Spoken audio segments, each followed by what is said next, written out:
Welcome and thank you for listening to the Sales Maven Show. I'm your host, Nikki Rausch. I am your own personal sales maven. I'm here to offer you tips and strategies and techniques to truly master your sales conversations. Today's episode, it's just you and me here, and we're going to talk about one of those topics that sometimes can make people feel a little like uncomfortable. And here it is. It's how to book clients even when they make more money than you. Now, ask yourself this. When's the last time you stopped yourself from reaching out to someone or initiating, inviting them to work with you because you thought, oh, they're way more successful. They make way more money than I make in my business. So why would that person ever hire me? Okay. If you've had this thought before, this episode is for you. And I will also say you're in good company because I hear this from clients and I have found myself in my own kind of version of this, especially when I was starting out in business. So, I'm going to share today why not only is this belief false, but why it's holding you back from serving the people who truly need what you offer. And the goal is by the end of this conversation, you're going to feel more confident and clear about how to really anchor your value when you're talking to a prospective client. And also, this idea of like, what does it really mean to be successful? And I'm also going to share some questions that will help you in your consults to get yourself out of this mindset around, oh, I don't know if I make enough money to earn this person's business. So, let me just start with what I consider to be a fact. But comparing your income to your clients is absolutely the wrong measuring stick. It reminds me of that quote about a fish climbing a tree. Have you heard this? Like, everybody's a genius, but if you judge a fish by its ability to climb a tree, it'll live its whole life believing that it's stupid. Like, it's so incredible how often we measure the things about what we can do in our business and how we can serve our clients by things that have nothing to do with the value that we deliver, the expertise that we bring to the table. And we have these like wrong standards, right? When we measure our value by the wrong standard, we'll always come up short, right? Like, there's no reason to think that, anybody's going to hire you when you're using the wrong measuring stick. I also think about, I think it's Howard Gardner's theory of multiple intelligences. I remember when I first learned about this, it was during when I was studying neurolinguistic programming. I, when I started to learn, like there was different learning styles, for instance, I learned that in NLP, right? There's the kinesthetic learner. That's the person who learns by doing. There's the visual learner, the person who, highly visual, wants to see something and can process it. And then there's the auditory learner, right? The person who has to hear it. Um, it was so freeing because, when I went through school as like grade school through high school, I didn't think I was very smart, frankly. I struggled. School was hard for me. And when I started studying NLP and I realized that most schools systems, and especially I'm older, so in the age of when I was going through school, like K through 12, they taught school primarily for visual learners. So, of course, visual learners excelled, but kinesthetic learners like me struggle. And especially when I went into my first couple years of college, thinking like, I just don't know if I'm cut out for this. Like, I don't think I'm as smart as all the other kids.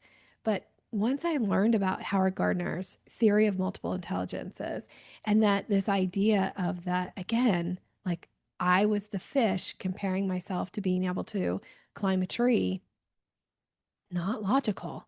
And of course, I always fell short in those instances.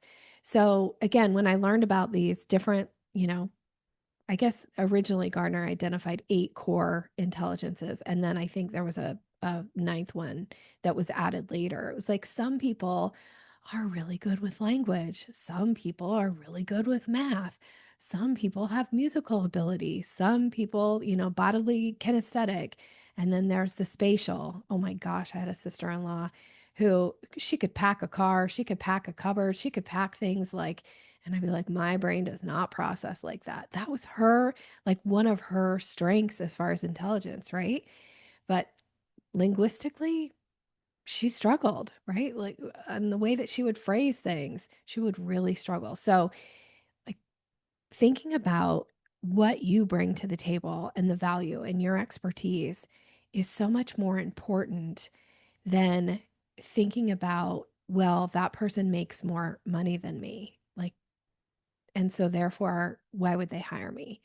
It is such a like measuring stick that you might as well, like, you're just beating yourself with the wrong stick. Like, knock it off. It's just not needed and it's not helping you in your business. I was having a conversation with somebody not too long ago, and this conversation came up. And originally, it kind of came up of this idea of having people say to us in our businesses, like, "Oh, well, I want to know how much money you make because I only want to work with people who are more successful than me." And I have had those conversations. I've had somebody actually say that to me. I remember working with somebody, and we made some big changes in her business. She was making so much more money after she did her VIP experience with me. I mean, significantly more money, like $100,000 more a year in her business is what she was bringing in from the tweaks that we made in her pricing, in the way she was positioning her offers, in the way that she was communicating like her next steps for people when they were ready to hire her. And at some point, I remember her making this comment of like, "Oh, I would never hire somebody who made less money than me." Well, because I was her sales coach and we were talking really candidly about the kind of money that she was making, like, I didn't qualify, frankly, because she was making a lot more money than I was. She was multi six figures. And my business at that point, this was pretty, in the first couple of years of my business, like I was barely breaking six figures. So, like, how short-sighted is that? Like, on her part, but also, like, if I had well, I didn't really actually know this until after she hired me, but if I had known that and then thought, "Oh, well, I shouldn't even invite her to do business with me," like, think about how much money. I mean, it's been years since we've worked together, how much more money she's made as a result of her investment in herself, in hiring a sales coach like me with my skill set, not like me, but me with my skill set and being able to make this impact in her business. And when you show up and you hold yourself back because you think, oh, this person wouldn't hire me or they shouldn't hire me because they're more successful than me. In what area? If it's in the area of the expertise and the authority that you bring, okay, I would agree in that case, they shouldn't hire you. But if it's something outside of their, like that they haven't mastered yet, something that they are striving to get better at, and you are already good at that, one of your forms of intelligence is one of these things, and you can teach that or you can deliver that for them, then you're actually doing a disservice to this person by them missing out on getting to work with you. Now, and I know that perception is a big thing out there, right? Like we all sit in these places and we have these perceptions of people and what that means. Um, and so I get where we get in our heads about this, and we can sometimes hold ourselves back, or struggle with confidence around this.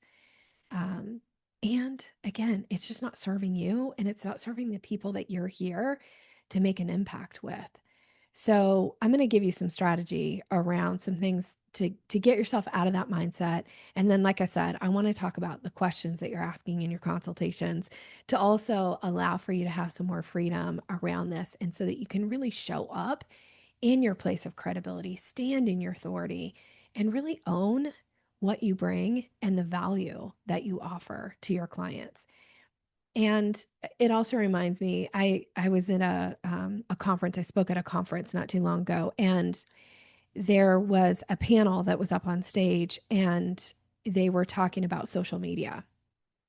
Really amazing women that have accomplished fantastic things in their businesses, but definitely on social media, right? Like they were people that had, tons and tons of followers, were booking business from it, like all the things. And one of the experts that was on the panel, and I wrote this down, she said, confidence will always win over competence. Ugh, I have to say. Now, I get it. I get that that is reality. That's people are making decisions. There is a part of me that really struggles with this because for me, competence matters so much.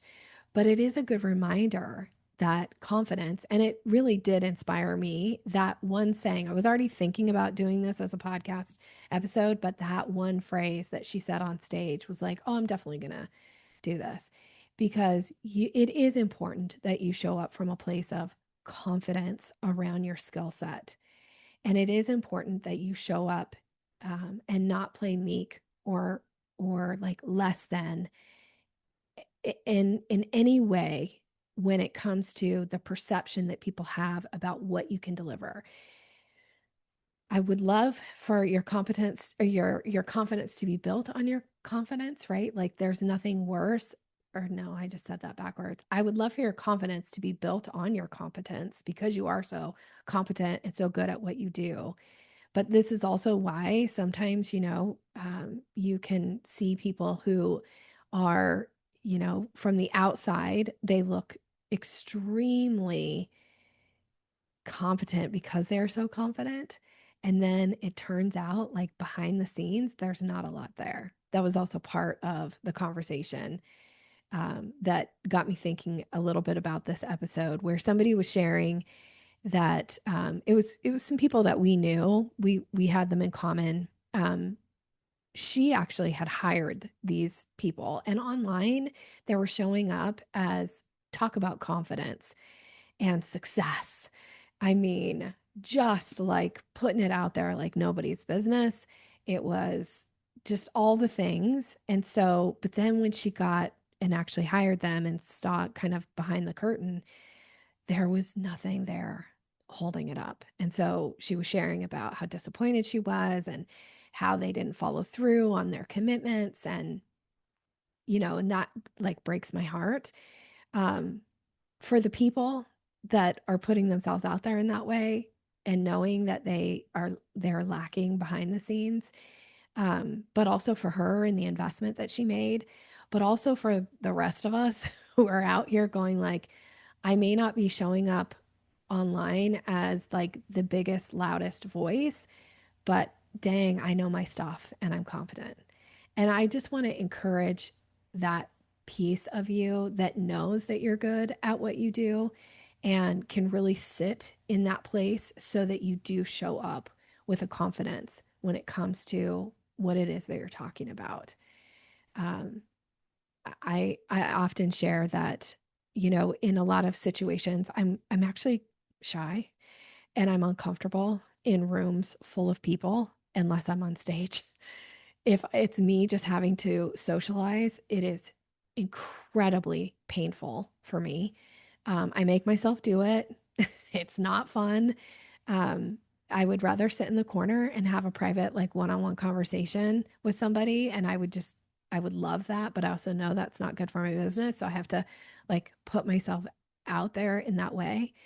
But I have always been able to stand in a place of confidence, which I think is why on stage I I feel like I shine there because I'm really speaking from my place of authority. I try not to ever talk about things I don't know.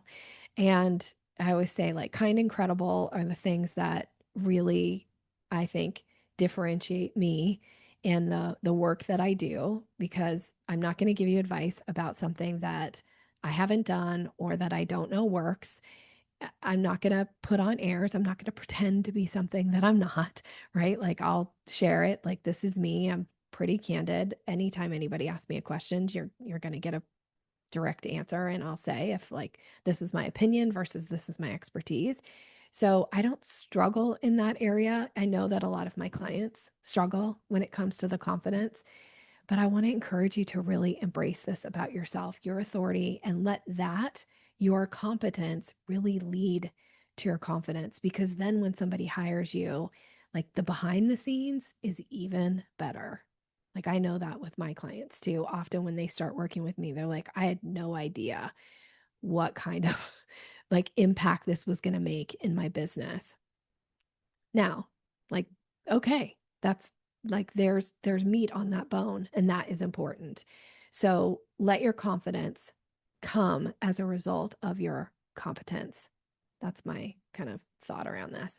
Now let's get into some tactical ways to think about mindset around this to build your confidence so that you are able to invite those people, even if you think, why would they hire me? They're so much more successful than I am, to really stand in your place of authority and credibility. And here is my suggestion is take some time and come up with whether it's 5 minutes or 10 minutes and actually write down results that clients have received from working with you. What are some of the big results? Now, sometimes this is go read your testimonials, or sometimes just think about like look through your list of clients, the last 10 people, last 10 clients that have hired you, and write down what were the results that they got and really let that like absorb into you those results, the things that make such a difference, right? Like when I do this, when I go back through, especially when I'm having those days where I'm not feeling as confident as I need to in order to show up fully in conversations, I will go back and I will read testimonials or I'll read my list of things that clients have achieved as a result of us working together.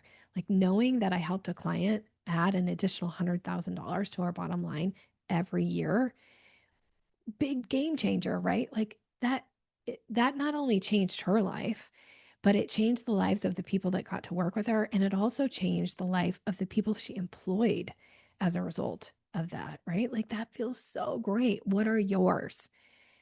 And really live in those, like have that list available. Go and read it before you get on your consult calls. Go and read it before you shoot something, a video for social media. If confidence is something that feels like is a struggle, or if you're in this mindset about like, I'm not sure, people are going to hire me because I'm not as successful. I'm just starting out, or maybe I haven't achieved whatever level. It's really about what can you bring to the table and what are the results? It isn't about money. Again, don't be the fish thinking like if you can't climb a tree, you're stupid. You're not. You bring your own set of skill sets and you deliver. That's what matters. Okay. So, the other thing to be thinking about that I think is a game changer in showing up from a place of confidence, especially in your consult calls, is having your set list of questions that you ask in your consult calls. I always say there are two types of questions that you ask. There's the right fit questions. These are your, identifying, am I talking to an ideal client or not? And if not, I'm going to bless and release. And if I am talking to an ideal client, then I'm going to move into this next piece of the training, or the next piece of questions, excuse me, which are your expertise questions. These are those questions that plant the seeds about your competence, what your results that somebody could receive when they hire you. The expertise questions are so critical. And the reason that I teach questions being so important in your consult calls is because a lot of times a mistake that people often make in their consult calls is they think, oh, I'm talking to a prospective client. I need to impress them with all of my accomplishments. I always say, like, act like I'm the monkey here and I'm supposed to dance. No, there needs to be a balance of power in the dynamic of a conversation, especially a sales conversation. Well, really all conversations, but sales conversations in particular, because that's my expertise, is there needs to be this balance of power. So if you're acting like I'm here to impress the person and convince them of how great I am because of all my accomplishments, you're acting like you're the monkey and you're supposed to dance for them. And frankly, oftentimes they won't value you the same way as if you can ask expert questions that plant seeds about what's possible for them when they hire you. Now, these expertise questions are specific to you and to your expertise. So I can't just rattle off a list of expertise questions. These are something that you need to form. Now, I have a training on it. As a matter of fact, I will gift this training to you. I normally charge for it. I will gift it to you. Um, I wasn't planning to throw this into the podcast, so I didn't actually, but let me just give you the link. So you might have to go back and like pick this up again, but I think it's easy.